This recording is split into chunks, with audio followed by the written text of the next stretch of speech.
అందరికీ నమస్కారం. నవంబర్ నెలలో మిథున రాశి వారికి ఎలా ఉండబోతోంది? మీకు మాలవ్య యోగం రాబోతోంది. ఎప్పటి నుండి ఈ యోగం రాబోతోంది? ఈ యోగం వల్ల ఎలాంటి ఫలితాలు ఉంటాయి? అలాగే ఆరోగ్యపరంగా, ఆర్థికపరంగా, సంతాన, ఉద్యోగ, వృత్తి, అలాగే వ్యాపారపరంగా ఏ విధంగా ఉండనుంది? మిథున రాశి వారికి నవంబర్ నెలలో ఎదురయ్యే అడ్డంకులు ఏమిటి?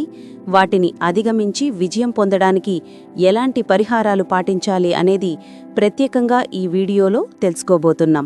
మరే వీడియోలో మీకు ఇలాంటి సమాచారం బహుశా ఎవ్వరూ ఇవ్వకపోవచ్చు, కాబట్టి ఈ వీడియోని ఎక్కడా స్కిప్ చేయకుండా పూర్తిగా చూడండి. అప్పుడే మీకు పూర్తి సమాచారం అందుతుంది. మీరు మన ఛానల్ని ఫస్ట్ టైం విజిట్ చేస్తుంటే ఈ వీడియోని లైక్ చేసి మన ఛానల్ని సబ్స్క్రైబ్ చేయండి. ముందుగా మనం ఆరోగ్యం గురించి చర్చిద్దాం.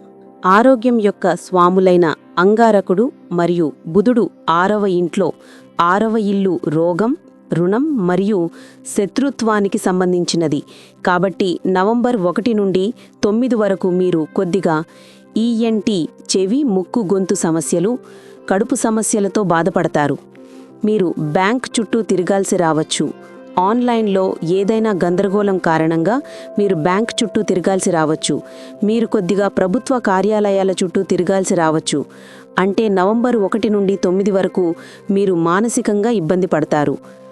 మరియు నవంబర్ 9 తరువాత 10 నుండి నవంబర్ 30 వరకు బుధుడు రెట్రోగ్రేడ్ అవ్వబోతున్నాడు. మరియు ఈ వక్రీ కూడా వృశ్చిక రాశిలోనే జరుగుతుంది. అంటే మీకు ఏదైనా కోర్టు కేసు లేదా ఆగిపోయిన ప్రభుత్వ సంబంధిత లేదా ఏదైనా కేసు సంబంధిత విషయం ఉంటే అందులో మీకు కొంత శుభవార్త అందుతుంది. ఆగిపోయిన పని ఏదైనా పూర్తయ్యే అవకాశం కనిపిస్తోంది. మీ ఆరోగ్యం కూడా చాలా బావుంటుంది. మిథున రాశివారు కొత్త విషయాలు కూడా నేర్చుకుంటారు. అంటే నవంబర్ 10 నుండి 30 వరకు మీ ఆరోగ్యం ఫిట్ అండ్ ఫైన్గా ఉంటుంది. మిథున రాశివారి ధనస్థితి గురించి మాట్లాడితే ధనస్థానంలో బృహస్పతి, గురువు కూర్చున్నారు. కర్కాటక రాశిలో కూర్చున్నారు. అక్టోబర్ 18న దీని రాశి పరివర్తనం జరిగింది. దీని ప్రభావం మీకు నవంబర్లో కనిపిస్తుంది. మొదటగా చూస్తే మీకు 3 పెద్ద ధనలాభాలు లభిస్తాయి. కర్కాటక రాశి అంటే ఉచ్చరాశిలో బృహస్పతి కూర్చున్నారు. మొదటగా చూస్తే మీకు ఆగిపోయిన ధనం లభిస్తుంది. మీకు ఏదైనా డీల్ కుదిరే అవకాశం కనిపిస్తుంది. ఎందుకంటే కర్కాటక రాశిలో బృహస్పతి కూర్చున్నారు కాబట్టి ధన సంబంధితంగా ఆగిపోయిన డబ్బు కూడా మీకు లభిస్తుంది.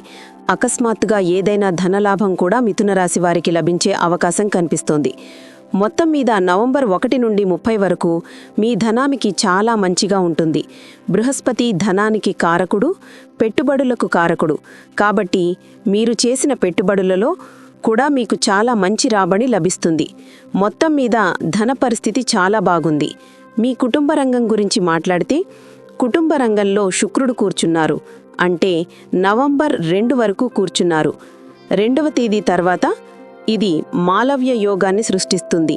ఇది మీ 5వ ఇంట్లో సూర్యుడు కూర్చున్న చోట స్థిరపడుతుంది. కుటుంబంలో శుభవార్తల వాతావరణం ఉంటుంది. కుటుంబ సభ్యులతో కలిసి పార్టీలు, ఫంక్షన్లు, వేడుకలకు వెళ్లే అవకాశం నవంబర్లో లభిస్తుంది.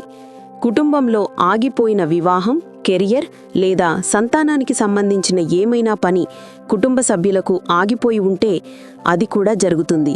మాలవ్య యోగం అంటే శుభవార్త లభించడం. కాబట్టి మీకు శుభవార్త లభిస్తుంది. అదేవిధంగా సంతాన స్థానం కూడా చాలా బాగుంది. సంతాన స్థానంలో కూడా శుక్రుడు నవంబర్ 2 తర్వాత వెళతారు. సంతానం విషయంలో మొదటగా మిథున రాశికి చెందిన వారికి, కొత్తగా వివాహమైన వారికి సంతాన యోగం ఉంది. రెండవది, చిన్న లేదా పెద్ద సంతానం ఎవరైతే ఉన్నారో వారి కోసం కూడా నవంబర్ నెల, ఎందుకంటే అచీవ్మెంట్ సాధించే నెలగా ఉంటుంది. విద్య, కెరియర్లో మంచి ఎదుగుదల కనిపిస్తుంది. కానీ సూర్యుడు ఇక్కడ ఎంతవరకు ఉంటారు? సూర్యుడు ఇక్కడ నవంబర్ 16 వరకు ఉంటారు.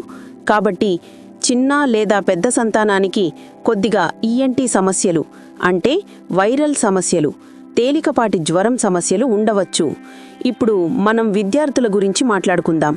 నవంబర్ నెలలో సూర్యుడు నీచంలో ఉన్నప్పటికీ శుక్రుడు మాలవ్య యోగాన్ని సృష్టిస్తున్నాడు. కాబట్టి నవంబర్లో మీకు 2 మంచి చెడు ఫలితాలు కనిపిస్తాయి. నవంబర్ 1 నుండి 30 వరకు శుక్రుడు మరియు సూర్యుడు ఇద్దరు మీ 5వ ఇంట్లో కూర్చున్నారు. కాబట్టి మొదటగా రోడ్డు పక్కన ఆహారం తినేటప్పుడు జాగ్రత్తగా ఉండాలి. మీకు ఫుడ్ పాయిజనింగ్ కావచ్చు. గుర్తుంచుకోండి. లేదా మీకు ఈఎన్టీ సమస్య రావచ్చు. కానీ ఇదే శుక్రుడు మీ కెరియర్కు చాలా మంచివాడు. కెరియర్లో ఏదో ఒక శుభవార్త, ఏదో ఒక గుడ్ న్యూస్ మీకు లభించే అవకాశం కనిపిస్తోంది. తల్లిదండ్రుల నుండి ఏదైనా కోరిక నెరవేరే అవకాశం కనిపిస్తోంది. కాబట్టి మొత్తం మీద సూర్యుడు మరియు శుక్రుడి కలయిక మంచి మరియు చెడు 2 రకాల ఫలితాలను మీకు అందిస్తుంది. తర్వాత ఈ కలయిక విచ్ఛిన్నమవుతుంది. అంటే నవంబర్ 16 తర్వాత సూర్యదేవుడు వృశ్చిక రాశిలోని 6వ ఇంట్లోకి వస్తారు. అప్పుడు మీరు ఆరోగ్యంపై అంతగా దృష్టి పెట్టాల్సిన అవసరం లేదు. ఇప్పుడు మిథున రాశి వారి ఉద్యోగం గురించి మాట్లాడుకుందాం. ఉద్యోగ పరిస్థితి ఎలా ఉంది? 6వ ఇంట్లో అంగారకుడు బుధుడి కలయిక ఉంది. 6వ ఇంట్లో అంగారకుడు బుధుడి కలయిక మంచి ఫలితాన్ని ఇస్తుంది. కాబట్టి ఇక్కడ మీ నిర్ణయ శక్తి చాలా అద్భుతంగా ఉంటుంది. మీరు ఏ నిర్ణయం తీసుకున్నా మీ స్నేహితులు కూడా మిమ్మల్ని మెచ్చుకుంటారు. మీ సహోద్యోగులు, మీ సీనియర్లు కూడా మిమ్మల్ని మెచ్చుకుంటారు. అంగారకుడు బుధుడి కలయిక పోటీ విషయాల్లో విజయాన్ని ఇస్తుంది. అదే సమయాల్లో అంగారకుడు బుధుడి కలయిక కారణంగా శత్రువులు కూడా మిమ్మల్ని మెచ్చుకుంటారు మరియు ఆఫీసు లోపల మీకు నాయకత్వ పని ఇవ్వబడుతుంది. కానీ అంగారకుడు బుధుడి కలయిక ఇది కూడా చెప్తుంది. మరియు బుధుడు 9వ తేదీ తర్వాత వక్రీ కూడా అవుతారు. మీ ప్రాజెక్ట్ ఏదైనా మారే అవకాశం కూడా కనిపిస్తుంది. లేదా మీకు కొత్త ఉద్యోగం ఆఫర్ నవంబర్ 9 తర్వాత లభించవచ్చు. మొత్తం మీద ఉద్యోగంలో నవంబర్ నెలలో మీ అసాధ్యమైన పనులు కూడా సార్థకమవుతున్నట్లు కనిపిస్తున్నాయి. మరియు మీ నిర్ణయ శక్తి చాలా మంచిగా ఉంటుంది.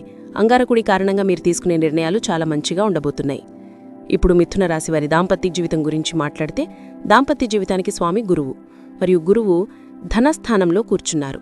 అంటే మొదటగా ప్రేమికులు అంటే లవర్స్ గురించి మాట్లాడితే మీ భాగస్వామికి పెద్ద ధనలాభం లభించే అవకాశం కనిపిస్తోంది. భాగస్వామికి పదవిలో ప్రమోషన్ లేదా ఏదైనా శుభకార్యం జరిగే అవకాశం కనిపిస్తోంది. మీ ఇద్దరి సంబంధం కూడా చాలా మంచిగా ఉంది. అంటే మీ దాంపత్య జీవితం మంచిగా ఉంది. భార్యాభర్తల గురించి మాట్లాడితే నవంబర్ నెలలో బృహస్పతి ఎక్కడ కూర్చున్నారు? కర్కాటక రాశిలో. కాబట్టి బృహస్పతి కర్కాటక రాశిలో కూర్చోవటం వలని భాగస్వామితో కలిసి తీర్థయాత్రలకు వెళ్లే యోగాలు ఉన్నాయి. భాగస్వామి పేరు మీద ఏ పని చేసినా అది విజయవంతమవుతున్నట్లు కనిపిస్తోంది. భాగస్వామికి ఏదైనా పని పూర్తవటానికి అవకాశం కనిపిస్తోంది. దాని యోగాలు కనిపిస్తున్నాయి. భాగస్వామి పేరు మీద ధనలాభం లభించే అవకాశం కనిపిస్తోంది. లేదా భాగస్వామి ఉద్యోగం చేస్తుంటే వారికి ధనం, పదవి, లాభం లభించే అవకాశం కనిపిస్తోంది. ఇప్పుడు మిథున రాశివారు సొంతంగా వ్యాపారం చేసేవారు, షాపు నడిపేవారు, ఫ్యాక్టరీ నడిపేవారు వారి గురించి మాట్లాడుకుందాం. వారికెలా ఉంటుంది? వారి స్వామి అంటే బదవేంటి స్వామి కూడా గురువే. మరియు గురువు ధనస్థానంలో కూర్చున్నారు. శని ఇక్కడ కూర్చున్నారు. శని పదవి ఇంట్లో కూర్చున్నారు మరియు గురువు ధనస్థానంలో అంటే మనీ ఇంట్లో కూర్చున్నారు. కాబట్టి మొత్తం మీద చూస్తే వ్యాపారులకు కూడా బృహస్పతి కర్కాటక రాశిలో వచ్చే సమయం అంటే నవంబర్ చాలా మంచిది. ఏదో ఒక పని జరుగుతుంది, దానివల్లనే మీకు ధనలాభం లభిస్తుంది. మీకు బహుళ మార్గాల ద్వారా ధనలాభం లభించే అవకాశం కనిపిస్తోంది. దాని యోగాలు కనిపిస్తున్నాయి. అవును, శని ఇక్కడ కూర్చున్నారు కాబట్టి శ్రమ చాలా ఉంటుంది. కాబట్టి మీరు కష్టపడాలి. శ్రమ చాలా ఎక్కువగా ఉంటుంది. కూలీలతో తలనొప్పి కూడా చాలా ఉంటుంది. కానీ మీ వ్యాపారం నవంబర్ నుండి లాభదాయకంగా కనిపిస్తుంది. అంటే నవంబర్లో మీరు కష్టపడాలి, క్లయింట్లను చేరుకోవాలి, మీకు మంచి పని లభిస్తుంది, మంచి ధనలాభం లభిస్తుంది. కానీ మీరు కష్టపడాలి. కూర్చుని ఉంటే ఏమీ లభించదు. ఎందుకంటే శని ఇక్కడ కూర్చున్నారు కాబట్టి మీరు కష్టపడాలి. మీరు కష్టపడితే మీరు దుకాణందారు అయితే, ఫ్యాక్టరీ యజమాని అయితే, క్లయింట్ ఇంటికి వెళితే, కంపెనీతో మాట్లాడితే, కంపెనీతో డీల్ చేస్తే మీకు నవంబర్లో మంచి లాభం లభించే అవకాశం కనిపిస్తోంది.